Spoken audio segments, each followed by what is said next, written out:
निकाल दिया होगा, इजी था, आंसर निकालना इजी था, बट कुछ चीजें समझाऊंगा मैं इसमें, तो उसको ध्यान से समझना। चलिए, in which case the deflection in galvanometer will be observed. बताइए क्या है ऑप्शन 1 2 3 4। देखो अभी इसमें से जाने वाला फ्लक्स कितना है, 0। जैसे आप स्विच ऑन करोगे, मैंने माना इसमें से 5 मैग्नेटिक फील्ड लाइंस निकली और यहां पर एसोसिएट हो गई, तो फ्लक्स कितना आ गया, 5। ये हुआ द मूवमेंट की इज पुट ऑन। क्लियर।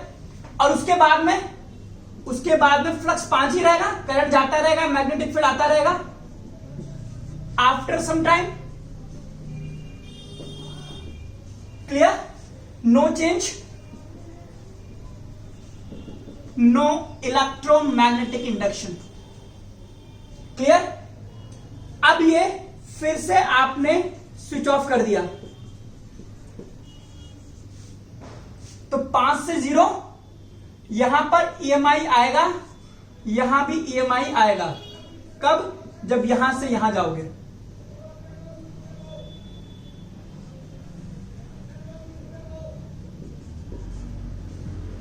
है ना। और उसके बाद में 0 होता रहेगा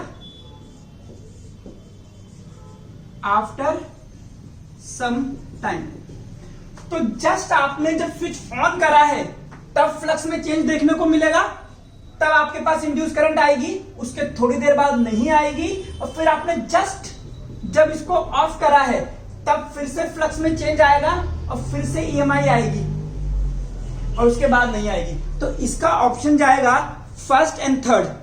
आपने इसको ध्यान से देखिए, अगर ये ऐसा है तो करंट इसमें ऐसा जाएगा, और करंट अगर ऐसा है तो मैग्नेटिक फील्ड जो जाएगा वो ये वाला जाएगा। बोलो इसमें कोई दिक्कत? स्विच ऑन करते ही नीचे की तरफ मैग्नेटिक फील्ड आ जाएगा। बोलो आ रहा है नीचे? अब करंट कैसे जाता है? करंट पहला होगा 0, फिर बढ़ेगा 1 2 3 4 5 और फिर 5 5 रहेगा, ऐसे जाएगा। और जब 0 होगा तो 4 3 2 1 0, है ना। जब डीसी करंट जाता है तो 0 से 5 जाएगा, 5 कांस्टेंट होगा, फिर स्विच ऑफ करोगे तो कम हो जाएगा। तो ये जो टाइम पीरियड है ये है फर्स्ट ऑप्शन। जब आपने स्विच ऑन ही करा है तो करंट धीरे धीरे बढ़ेगा, मैग्नेटिक फील्ड बढ़ेगा। तो चूंकि ये मैग्नेटिक फील्ड बढ़ रहा है, इसलिए इसको अपोज करने के लिए हमें अपोजिट डायरेक्शन में मैग्नेटिक फील्ड देना पड़ेगा, यानी कि इसमें इंड्यूस मैग्नेटिक फील्ड ऊपर की डायरेक्शन में देना पड़ेगा। और ऊपर की तरफ मैग्नेटिक फील्ड देने के लिए करंट आपको इधर करनी पड़ेगी, यानी कि P2Q। आराम से देखिए और फिर बात कीजिए मुझसे। करंट बढ़ेगा, नीचे वाला मैग्नेटिक फील्ड बढ़ेगा, इसको कम करने के लिए ऊपर की तरफ मैग्नेटिक फील्ड देना पड़ेगा, इसलिए करंट की डायरेक्शन अपोजिट करनी पड़ेगी। क्लियर? आइए फोर्थ केस में, जब आपने इसको स्विच ऑफ करा है तो 5 से 0 गया, यानी कि ये वाला मैग्नेटिक फील्ड है, पहले वाले में तो बढ़ रहा था, पहले वाला लिख देता हूं, और इंड्यूस आपको ऐसा देना है। और फोर्थ वाले केस में ये वाला मैग्नेटिक फील्ड कम हो रहा है, और इसको बढ़ाने के लिए हमें इसी डायरेक्शन में मैग्नेटिक फील्ड देना पड़ेगा, तो इंड्यूस भी हमारा इसी डायरेक्शन में आएगा। अब सोचो, उल्टा हो गया। नीचे वाला मैग्नेटिक फील्ड देने के लिए करंट को फिर से उल्टा होना पड़ेगा, तो यहां आएगा Q2P। आराम से हाथ पर चला करके देख लीजिए। अगला question, case first, north pole है और ये कोई आपके पास कोयल है, इसको 10 कर लेना, चलो V की जगह कर लेना 10। और एक और केस बना लीजिए थर्ड, ये 5 मीटर पर सेकंड से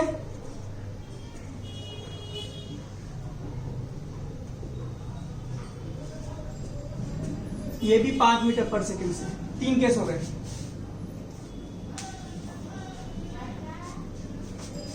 इन which case induced EMF will be maximum.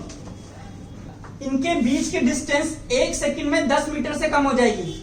यहां भी 10 मीटर से कम होगी, यहां भी 10 मीटर से कम होगी। 5 आएगा, ये 5 जाएगा। तो जितना फ्लक्स चेंज होना है वो उसी हिसाब से होगा। तो कह सकते हैं सिंस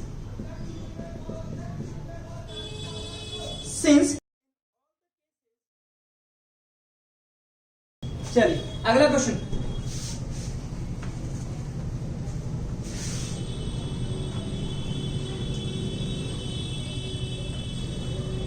इस मैग्नेट को मैंने इस तरह से घुमाना शुरू कर दिया, मतलब ये मैग्नेट है तो ये ऐसे घूम रही है, ठीक है, ऐसे करके, ऐसे ये मैग्नेट है तो ये ऐसे घूम रही है हमारे। No EMI.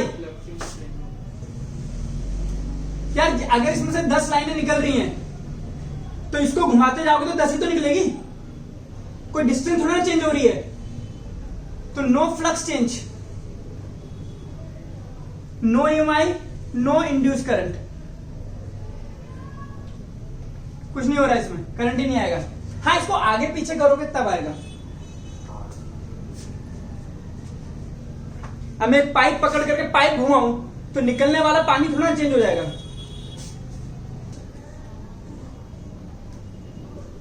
नॉर्थ और ये कोयल और ये इसके पास आ रहा है। बताइए डायरेक्शन ऑफ इंड्यूस करंट। हाँ नॉर्थ पोल पास आ रहा है तो ये कोशिश करेगा इसको अपोज करने के लिए। यहां भी कौन सा पोल इंड्यूस होगा, नॉर्थ, तो करंट का डायरेक्शन इधर आ जाएगा, यानी कि एंटी क्लॉकवाइज। चलिए हेडिंग लीजिए न्यूमेरिकल टिप्स। इंड्यूस ईएमएफ का फॉर्मूला है माइनस डिफाई बाय dt। अगर नंबर ऑफ टर्न्स देगा तो minus N d phi by dt। Phi है आपके पास में बी ए कॉस थीटा। मैं कहता हूं बी चेंज हो रहा है, ठीक है, या बी दे दिया आपको 3t² एंड +2 ऐसे करके कुछ भी। उस केस में इंड्यूस ईएमएफ में माइनस एन डी बी ए कॉस थीटा। तो बी चेंज हो रहा है, एरिया को बाहर निकालिए। मैं थीटा को 0 मानता हूं, जनरली ये होता है। तो अपॉन डी टी, तो ये हो जाएगा N A D B by D T. लेकिन अगर आपसे बोलता है इंड्यूस करंट निकालिए, इंड्यूस करंट होगा E upon R, voltage upon resistance, तो हो जाएगा minus N A by R D B by D T. लेकिन अगर मैं आपसे बोल दूं इंड्यूस्ड चार्ज निकालिए, अब आपको पता है I होता है D Q by D T, तो डी क्यू हो गया आई डी टी। आई की वैल्यू ऊपर से रख दीजिए,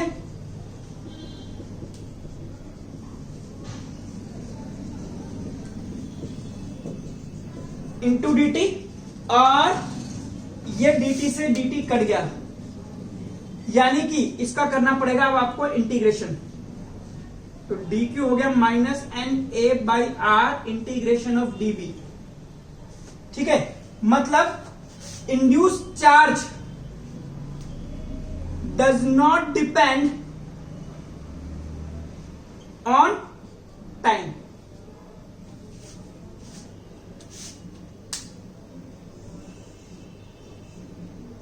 लिख लीजिए इसको पहले, आइए। If area is changing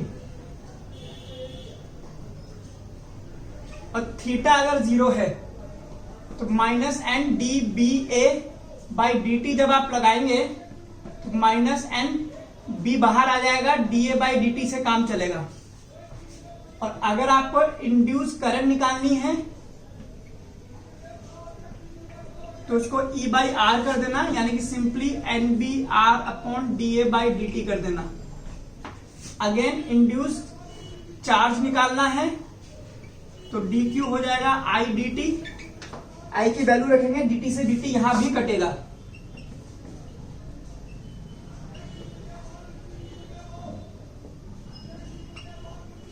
again independent of time, current depend करता है, चार्ज नहीं करता टाइम पे डिपेंड। ये तो डिफरेंशिएशन की बात होगी। अदरवाइज E का एक formula minus N delta phi upon delta T भी लिख सकते हो आप, देखना ध्यान से। तो इसमें कैसे बन सकता है, E equal to minus N phi two minus phi one upon time interval. बाद में निकाल दीजिए और पहले निकाल दीजिए बस। अगर आपको करंट निकालना है तो minus N upon R phi two minus phi one upon delta T कर देंगे, और अगर आपको चार्ज निकालना है तो इसमें से टाइम हटा दीजिए, सिंपल। लिख लीजिए इसको भी। अगेन टाइम पे डिपेंड नहीं करता, चाहे कोई भी केस ले लीजिए। अब शुरू हो जाइए क्वेश्चन के लिए। चलिए क्वेश्चन देखना बहुत ध्यान से।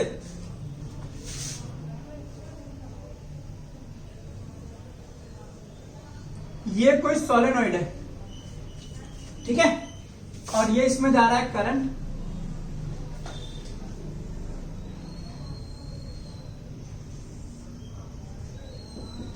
ठीक है, और इसमें नंबर ऑफ टर्न्स हो गए N1, इसका एरिया मैंने मान लिया A1, और इसमें करंट जा रही है I।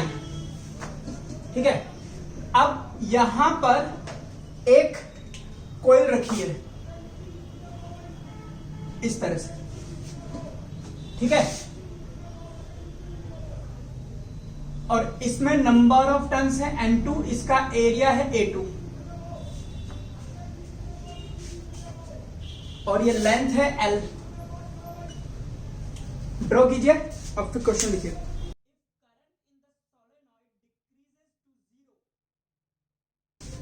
ओके, चलिए अब बहुत ध्यान से समझना, एक एक चीज एक एक वर्ड पे गौर करना।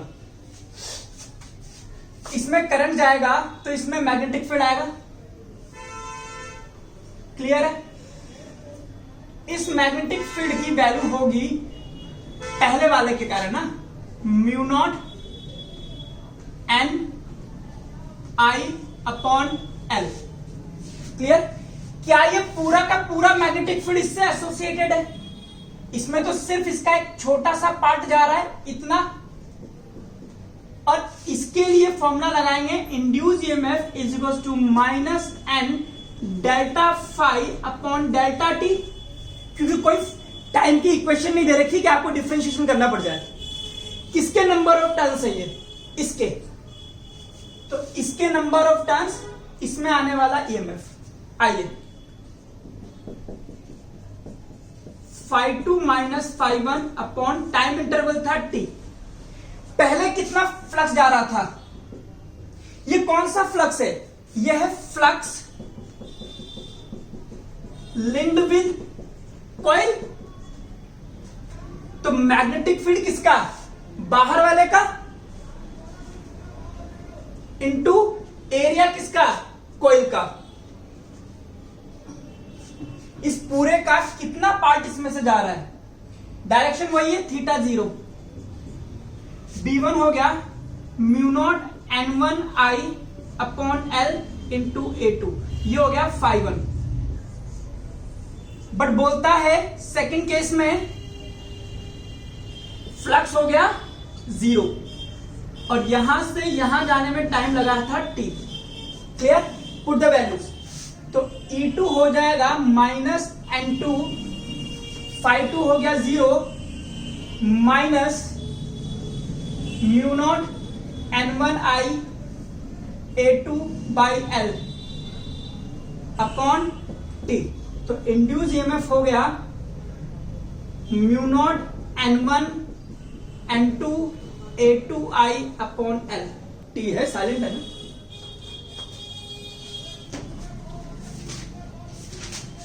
याद रखना, सिर्फ मैग्नेटिक फील्ड ही प्राइमरी, इस कॉइल को बोलते हैं प्राइमरी कॉइल, और जिसमें इंड्यूस ईएमएफ निकालना है उसको हम बोलते हैं सेकेंडरी। तो प्राइमरी का मैग्नेटिक फील्ड काउंट होता है, बाकी सब सेकेंडरी का निकलेगा। सिर्फ मैग्नेटिक फील्ड प्राइमरी का जो मैग्नेटिक फील्ड देगी। क्योंकि बेटा अगर मुझे कहता कि इसकी करंट I2t² प्लस 3t या magnetic field 3t plus 4t ऐसा कुछ देता, तब मुझे पता लग जाता कि इक्वेशन दे रखी, इसके डिफरेंशिएशन करना पड़ता। और ईएमएफ में नंबर ऑफ टर्न्स का हमेशा स्क्वायर होता है, दो नंबर ऑफ टर्न्स हमेशा मल्टीप्लाई होंगे। अगर ऐसा कोई फॉर्मूला आ रहा है जिसमें नंबर ऑफ टर्न्स सिंगल आ रहा है तो समझ लेना गलत है। हमेशा नंबर ऑफ टर्न्स का स्क्वायर आता है, या n1 n2 या n1² या n2², कुछ भी हो। तो ओवरऑल बात में जो समझाना चाह रहा था कि जो आप ये फॉर्मूला लगाते हो E = -n delta phi upon delta T, that is -n, मैं कह सकता हूं कि डेल्टा ऑफ BA। अब इसमें से जो भी चेंज होगा उसकी बात कर लेंगे। तो ये आपका सेकेंडरी का induce EMF, number of turns भी सेकेंडरी के, एरिया भी सेकेंडरी का, सिर्फ मैग्नेटिक फील्ड प्राइमरी का आता है, बाकी सब कुछ सेकेंडरी का। अगला क्वेश्चन, ये आपके पास सोलेनोइड है और ये रहा आपके पास प्राइमरी। इस तरह से करंट जा रही है। Direction of induce current in solenoid, ये देखते हैं। आइए, करंट अगर ऐसा जा रहा है तो मैग्नेटिक फील्ड आएगा ऐसे करके, ऐसे, ठीक है। अगर मैं एक कॉइल को बनाऊं तो एक कॉइल ये है और करंट ऐसा जा रहा है, सिर्फ एक वाला बनाता हूं। अब सोचो अगर करंट ऐसे जा रही है,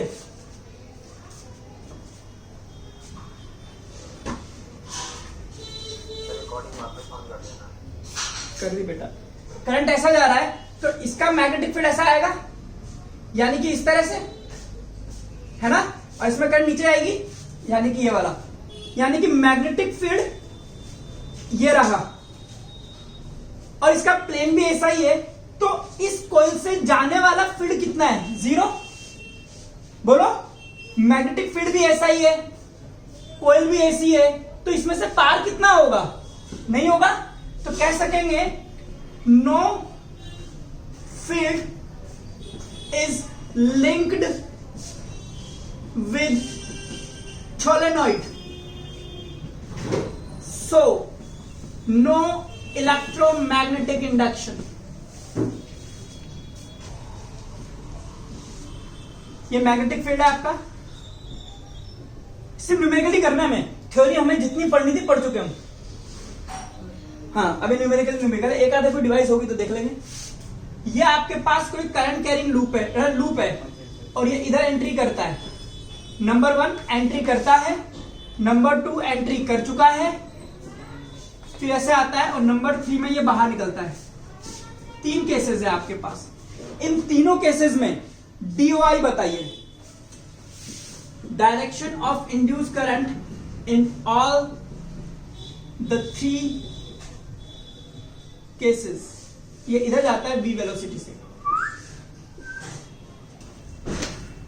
at the point of entry, exit और इनसाइड, 3 केस है। चलिए देखिए, ये मैग्नेटिक फील्ड है। जब ये जाएगा तो इसमें से जाने वाला मैग्नेटिक फील्ड, एक लाइन जा रही है इसमें से, देखिए ये, फिर और अंदर जाएगा तो दूसरी लाइन, तीसरी लाइन, चौथी लाइन। तो जैसे जैसे एंट्री करेगा फर्स्ट वाले में, मैग्नेटिक फील्ड बढ़ेगा। मैग्नेटिक फील्ड बढ़ेगा तो इंड्यूस करंट कोशिश करेगा कि इस फील्ड को कम करा जाए। कौन सा वाला मैग्नेटिक फील्ड बढ़ा है? क्रॉस वाला। तो इसको कम करने के लिए इसको डॉट वाला मैग्नेटिक फील्ड देना पड़ेगा। इंड्यूस्ड मैग्नेटिक फील्ड डॉट वाला आएगा, और डॉट वाला मैग्नेटिक फील्ड देने के लिए इंड्यूस करंट ऐसी जाएगी, यानी कि एंटी क्लॉकवाइज। सेकंड केस, जरा सोचिए, ये इसके अंदर आ चुका है, 5 मैग्नेटिक फील्ड लाइन जा चुकी हैं। अभी कितना ही आगे बढ़ता जाएगा, 5 ही जाएंगी, क्योंकि अंदर तो मैग्नेटिक फील्ड कांस्टेंट है। तो बी कांस्टेंट हो गया। बी क्या है? Linked magnetic field. तो फ्लक्स में चेंज नहीं आएगा, इंड्यूस ईएमएफ नहीं आएगी, इंड्यूस करंट नहीं आएगा। Third case, exit. अब 5 इसमें से मैग्नेटिक फील्ड लाइंस जा रही हैं, जैसे ही बाहर आएगा 5 से 4, 4 से 3, 3 से 2, 2 से 1, तो लिंक्ड मैग्नेटिक फील्ड कम होगा, यानी कि क्रॉस वाला मैग्नेटिक फील्ड जो है वो कम होगा। अब इसको इंड्यूस करके इस मैग्नेटिक फील्ड को बढ़ाना पड़ेगा, तो ये क्रॉस वाला मैग्नेटिक फील्ड ही इंड्यूस करेगा, और यही वाला मैग्नेटिक फील्ड दिया जाए, इसके लिए इंड्यूस करना आएगी क्लॉकवाइज। अब ये समझ लीजिए, ये है कोई कॉइल और ये मैग्नेटिक फील्ड है, ठीक है, या ये ऐसा है ना, तो मैं इसको ऐसा बना रहा हूं। अभी देखो ये बाहर है, जब ये एंट्री करेगी तो एक मैग्नेटिक फील्ड लाइंस, 2, 3, 4, 5, तो जब ये एंट्री करती जाएगी तो इसमें से जाने वाला मैग्नेटिक फील्ड बढ़ेगा।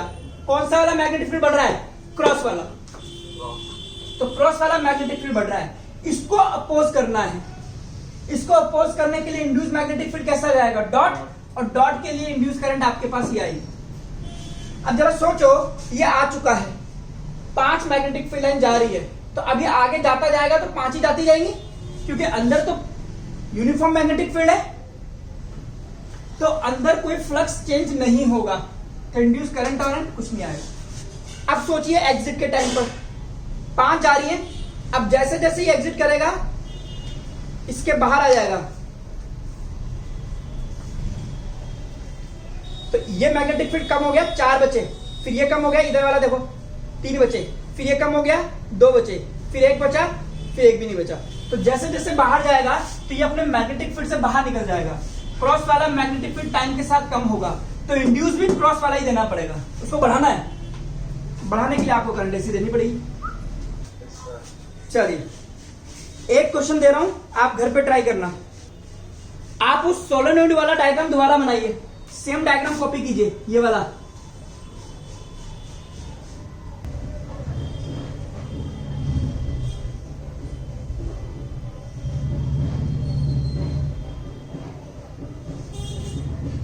करंट ऐसा जा रहा है, मैग्नेटिक फील्ड जो आएगा वो आएगा ये इस तरह से। इस करंट को मैंने बोल दिया आई। सेकंड केस में आपने करंट बदल दिया, तो मैग्नेटिक फील्ड हो गया ये। पहले केस में मैग्नेटिक फील्ड इधर था, तो हमने एरिया वेक्टर भी इधर ही मान लिया, लेकिन सेकंड केस में मैग्नेटिक फील्ड बदल गया, लेकिन कोयल तो वैसी है, कोयल थोड़ा पलट दिए, तो अब आप एरिया वेक्टर नहीं बदल सकते। यही चीज थी जो मैं वहां समझा रहा था। जब मैंने आपको फ्लक्स में एरिया वेक्टर की डायरेक्शन बताई थी, तो मैंने कहा था कि मैग्नेटिक फील्ड अगर इधर है तो एरिया वेक्टर आप इधर मान लेना, लेकिन अगर मैग्नेटिक फील्ड इधर है तो एरिया वेक्टर भी आप इधर मान लेना। बट एक ही क्वेश्चन में एरिया वेक्टर की दो डायरेक्शन नहीं मान सकते। अगर आपने ये बोल दिया है कि ये ऐसा है और इसका एरिया वेक्टर इधर है, कब? जब मैग्नेटिक फील्ड इधर जा रहा है। अब मैग्नेटिक फील्ड इधर जाएगा तो एरिया वेक्टर आप नहीं बदल सकते। एरिया वेक्टर तब बदलेगा जब आप ये चेंज कर दोगे। हाँ, ये तो पहले केस में थीटा 0 हो गया, दूसरे केस में थीटा 180 हो गया।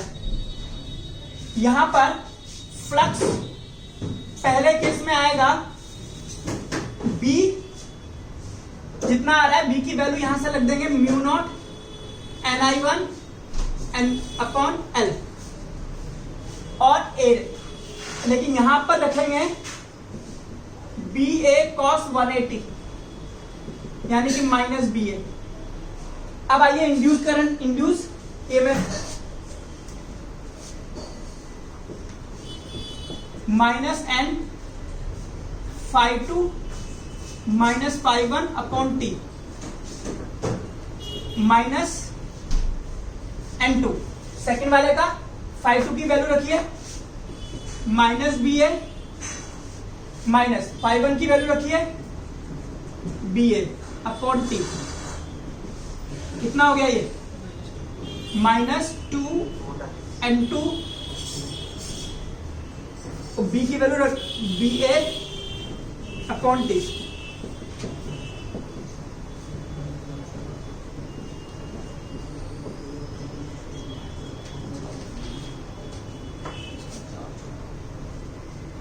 बस लिख लीजिए इसको। इंग्लिश में ऐसे भी तो बोल सकते हैं कि करंट की दर चेंज कर दी तो फ्लक्स की डायरेक्शन। रियलिटी ये है, वही तो करा है, करंट की डायरेक्शन चेंज होगी, फ्लक्स की डायरेक्शन प्लस कर दे यार, कोई फर्क नहीं पड़ता। ये रहा टी छूट गया था बेचारा, रास्ते में गिर गया था।